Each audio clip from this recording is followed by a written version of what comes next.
Okay, सो harmful effect क्या होते हैं एयर पोल्यूशन के? Carbon monoxide causes cough and suffocation. Carbon monoxide जो गैस होती है जो एयर में मिक्स हो जाती है थ्रू फैक्ट्रीज़ के थ्रू और गाड़ियों के थ्रू, तो उससे क्या होता है? कफ होता है, सफोकेशन होता है, हमें घुटन होने लगती है। सफोकेशन मीन्स घुटन होना, मीन्स हम सांस नहीं ले पाते हैं easily. So, dust, soot and other solid particles present in air damage the lungs and cause breathing problems like cough and suffocation.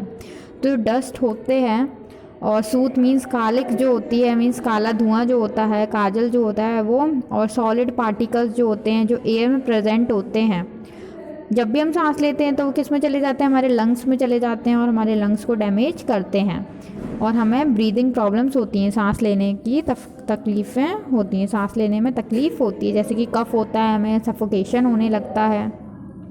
Gases like sulphur dioxide and nitrogen oxide cause irrigation in I, skin and breathing problems. जो gases होती हैं जैसे sulphur dioxide और nitrogen oxide, इससे क्या होता है? हमारी आँखों में भी इरिटेशन होने लगती है, मीन्स हमारी आँखों में जलन होने लगती है, स्किन में प्रॉब्लम होने लगती है और हमें सांस लेने में भी तकलीफ़ होती है। तो ये सारी चीज़ें किसकी वजह से हो रही हैं? एयर पोल्यूशन की वजह से होती हैं। ओके, सो नाउ हम नेक्स्ट क्लास में पढ़ेंगे चैप्टर को। आज के लिए इतना ही, thank you. Okay, so prevention क्या होता है एयर पोल्यूशन के? हमें किस तरीके से एयर पोल्यूशन से बचना चाहिए?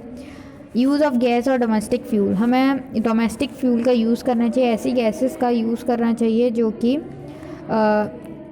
घरों में यूज़ होने वाली गैसेस, जैसे कि हमें कोयला, वुड और केरोसिन का यूज़ नहीं करना चाहिए जो कि सबसे ज़्यादा धुआं फैलाती हैं।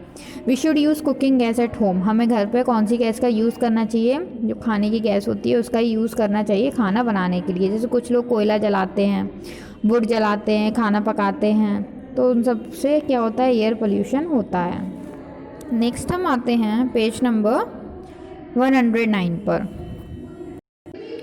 Okay, so constructions of tall chimneys. कुछ लोग ना बड़ी बड़ी लंबी लंबी चिमनीज़ का भी यूज़ करते हैं फैक्ट्रीज़ में। At power houses and factories tall chimneys should be built. जो पावर हाउस होते हैं, जो फैक्ट्रीज होती है, उसमें लंबी चिमनी का यूज़ किया जाता है ताकि हवा आसमान में ही रहे, मीन्स नीचे जो लोग हैं उनको पोल्यूशन का सामना ना करना पड़े। तो जो उसमें से स्मोक निकलती है वो भी इनहेल्ड नहीं की जा सकती, which not be inhaled, means हम उसे ले नहीं सकते उस स्मोक को, इतनी ख़तरनाक होती है। इसलिए कंस्ट्रक्शन जो है चिमनीज़ का वो ऊपर की तरफ ही किया जाता है, मीन्स लंबे लंबे जो चिमनी है लंबी लंबी बनाई जाती हैं फैक्ट्रीज़ में ताकि जो धुआं है वो ऊपर की तरफ ही निकले। अगर वो छोटी बनाई जाएंगी तो धुआं हमारी सांस लेने वाली एयर में मिक्स होगा और हमारे लिए हार्मफुल होगा। Plant more trees. हमें सबसे ज़्यादा पेड़ लगाने चाहिए। प्लांट जो है हमारी एयर को क्लीन करते हैं, वो कार्बन डाइऑक्साइड लेते हैं और ऑक्सीजन को रिलीज़ करते हैं, छोड़ते हैं। We should plant more trees. Plant absorb carbon dioxide and provide oxygen. Plants carbon dioxide लेते हैं और ऑक्सीजन छोड़ते हैं, तो हमें ज़्यादा से ज़्यादा पेड़ लगाने चाहिए। Avoid busting crackers. पटाखों को हमें फोड़ने से बचना चाहिए, मीन्स पटाखे हमें कम से कम फोड़ने चाहिए। ऐसे पटाखे फोड़ने चाहिए जो इको फ्रेंडली हों। ये नहीं कि हम ऐसे पटाखे फोड़ रहे हैं जो धुआं फैला रहे हैं, जिससे भी पोल्यूशन होता है। We should avoid busting of crackers and educate others on hazards of busting crackers. हमें अवॉइड करना चाहिए सबसे पहले तो पटाखे जलाना, कम से कम पटाखे जलाना चाहिए, और हमें दूसरों को भी समझाना चाहिए कि पटाखे जलाने के बाद कितना पोल्यूशन होता है और हार्मफुल होता है दूसरों के लिए, हज़ार्ड्स है ये फॉर बस्टिंग क्रैकर्स।